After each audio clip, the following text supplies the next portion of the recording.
Hola, soy Iván Laurenzi y le vengo a contar sobre mis dos pasiones, el fútbol y la psicología. Soy psicólogo deportivo, estoy trabajando en Talleres Córdoba y también trabajo de manera particular. Soy especialista en neurociencias y bueno, en mi vida me he dedicado también al fútbol profesional y actualmente al fútbol más semiprofesional. Así que bueno, le vengo a contar un poco sobre cómo es mi trabajo con futbolistas, con deportistas en general, pero bueno, estoy más ligado al fútbol y a contarle un poco cómo es el entrenamiento mental que realizamos con los jugadores.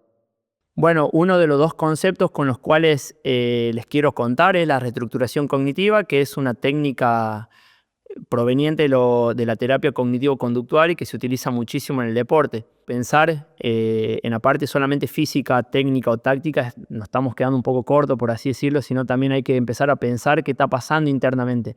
Nosotros como seres humanos tenemos pensamientos automáticos y es muy común que tengamos muchos pensamientos automáticos negativos. Y lo que nos provocan es una lectura errónea de la realidad, es decir, lo que llamamos sesgo. Y eso nos genera mucha ansiedad, angustia, miedo, enojo, depresión, frustración. Y obviamente ese pensamiento junto con esa emoción, con lo que estamos sintiendo, nos van a llevar a una conducta. Y probablemente si seguimos esta línea de un pensamiento erróneo que nos elevó mucha ansiedad, probablemente la conducta no va a ser funcional. Vamos a jugar con miedo, nos vamos a estar escondiendo, nos vamos a estar pidiendo la pelota y no nos vamos a desenvolver o no vamos a estar fluyendo en el juego. Entonces parte de la labor nuestro como psicólogo es enseñarle a esa persona que sea su propio científico. Es decir, que pueda poner empíricamente a prueba ese pensamiento. Entonces ahí es donde comienza todo este proceso de reestructuración cognitiva, que la persona busque evidencia o haga experimentos para demostrar que esa creencia es errónea y por lo tanto va a reducir, por ejemplo, el monto de ansiedad. Llevándolo a la práctica en una situación de fútbol o de un partido de fútbol, un jugador que erra un penal, que automáticamente se dice que soy un desastre, no sirvo para esto, el equipo va a perder culpa mía. Eso obviamente, interpretar errar el penal de esa forma va a generar que sienta muchísima ansiedad, frustración, enojo y quizás hasta miedo. Y obviamente si el partido continúa, lo más probable es que no juegue, se esconda detrás de la pelota o no la pida y el técnico probablemente lo tenga que sacar. Si nosotros tomamos ese pensamiento, eso que la persona interpretó a partir del error, le podemos empezar a demostrar de que buscando evidencia, por ejemplo, no es un desastre. Jugadores de élite han errado penales, es una situación que puede pasar, es una situación que no está en el control nuestro, porque hay un arquero, hay un otro que también está dentro de la situación, o hay un contexto, un clima, una cancha, una pelota que también puede generar que se haya errado el penal, y bueno, somos seres humanos, cometemos errores, ¿no? Entonces, enseñarle a esa persona que ese pensamiento, soy un desastre, le está generando ese problema, que pueda generar un pensamiento más adaptativo, más racional, porque tampoco es que se mienta, tampoco es que se diga cosas solamente positivas u optimistas, sino que pueda generar un pensamiento más adaptativo. Entonces, ahí es donde entran lo que los psicólogos también llamamos pensamientos potenciadores. Una vez que se hizo todo este proceso y que la persona está en condiciones de poder generar un nuevo pensamiento, generar un pensamiento que sea potenciador, que me lleve a un estado anímico o un estado emocional que sea acorde para lo que estoy buscando. Por ejemplo, lo que sucedió hace poco con Argentina-Brasil, en el cual los jugadores brasileños habían dado entrevistas antes del partido y bueno, específicamente Rafinha, que había dicho que a Argentina le iban a pasar por encima. Argentina o los jugadores argentinos, la lectura que yo hago probablemente hayan tenido dos opciones, o pensarla a esa situación como que estos locos van a venir a pasarnos por encima y generar ansiedad, inseguridad, desconfianza, o pensarla de la otra forma, como generalmente lo pensaron, utilizaron esa situación para generar probablemente enojo, ¿sí? Probablemente mucha más confianza, creer en sus capacidades, y eso después se demostró con un juego mucho más agresivo de Argentina, mucho más intenso, mucho más una concentración extrema, la verdad que al 100%, una fluidez de juego. El Dibu también lo dijo en el Mundial previo al partido con Países Bajos, que había escuchado las declaraciones que habían dicho, que si iban a los penales Países Bajos ganaba. Y bueno, él dijo particularmente de que lo trabajó con el psicólogo y dijo, encendieron la mecha. ¿sí? Entonces, es un claro ejemplo de la interpretación que Dibu Martín hizo de esta situación y que generó un pensamiento que lo llevó a un estado emocional, probablemente un enojo regulable, ¿sí? Un enojo que le servía, que le era funcional.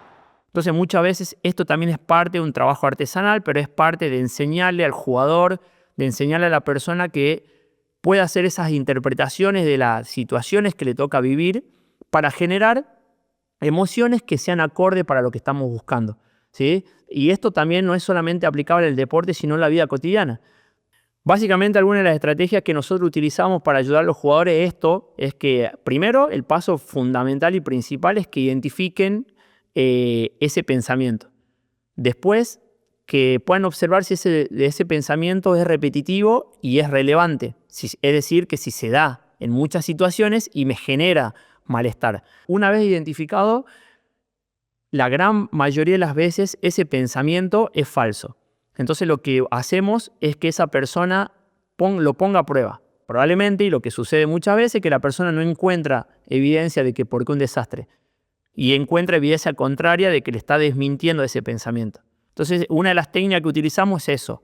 Después también que pueda poner a prueba esa creencia. Es decir, el experimento conductual que se llama. Si yo estoy pensando de que el técnico, por ejemplo, no me quiere, entonces, bueno, a ver, poné a prueba esa evidencia. Anda a hablarlo al técnico. Es verdad que el técnico no te quiere y lo más probable es que no te quiera hablar. Termina pasando lo contrario, que podés generar una conversación, el técnico te hace algunas correcciones y a partir de ese experimento, como llamamos, la persona termina comprobando que su hipótesis inicial era falso. Después también trabajamos mucho con el autodiálogo positivo, generar pensamientos o autodiálogos que a la persona le pueda servir, y esto también va a depender mucho de cómo esa persona se habla, qué cosas les gusta que le digan. Y después trabajamos también más a nivel emocional. Es decir, atacamos las emociones, por así decirlo. Y ahí trabajamos con técnicas de respiración. Hay muchas técnicas que nos ayudan a relajar. Es decir, que si identificamos que tenemos una ansiedad elevada para nosotros, podemos implementar algunas técnicas de respiración para que esa ansiedad baje. O lo contrario, si identificamos que estamos con un nivel de activación bajo, podemos generar a través de una respiración más cortita, otro tipo de respiración, podemos generar un nivel de activación. El mindfulness también es muy útil para poder atacar a nivel emoción y también trabajamos mucho en que se puedan aceptar las emociones, generando tolerancia y una habituación a esa emoción. Si nosotros, por ejemplo, vamos al gimnasio durante un mes a hacer press de banca con 20 kilos, probablemente le tengamos que empezar a aumentar progresivamente mayor pesaje para seguir que nos siga siendo funcional ese ejercicio. Bueno, con las emociones también sucede lo mismo porque son reacciones emocionales que van a alcanzar un pico y que luego van a decaer. Entonces, mientras nosotros mayor experimentemos sin juzgarlas y dejemos que esa emoción fluya con naturalidad, lo que vamos a empezar a generar una mayor habituación y una mayor tolerancia.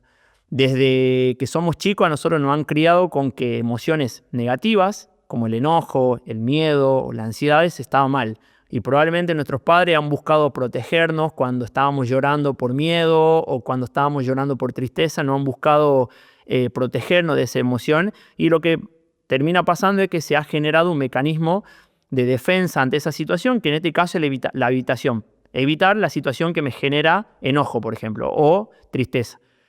Entonces hoy también nosotros buscamos mucho de que la persona aprenda a trabajar con ansiedad, aprenda a trabajar con enojo. Entonces le puede encontrar el punto justo para esa emoción porque, como lo dije anteriormente, algo nos está brindando. Entonces básicamente son los pasos que realizamos, que realizo yo particularmente con el entrenamiento mental, desde la reestructuración cognitiva, desde que el jugador, la persona aprenda a ver esa situación de una manera más razonable, con un pensamiento más adaptativo y en el caso que sea necesario, con un pensamiento que a mí me potencie, que me lleve a un estado emocional acorde para la conducta que estoy buscando, que en el caso de los deportistas es lograr el mejor rendimiento posible. Bueno, quería dejarles estos dos conceptos que me resultaron muy importantes para comentarles, como era la reestructuración cognitiva, el pensamiento potenciador y cómo se llegaba a un estado de ánimo o emocional óptimo con el objetivo también de que sepamos y que lo que se busca y lo que todos tenemos que buscar como deportistas o como personas es nuestra salud mental.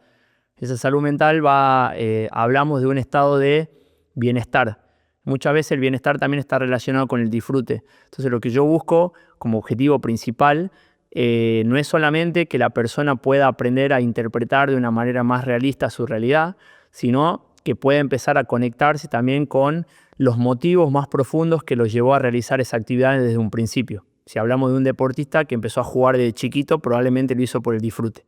Entonces lo que buscamos es eso, porque se sabe y hay muchísima investigación que lo sustentan, de que cuando una persona está en un estado de disfrute, en un estado de flow, va acompañado de nuestros mejores rendimientos académicos, deportivos, sociales, laborales.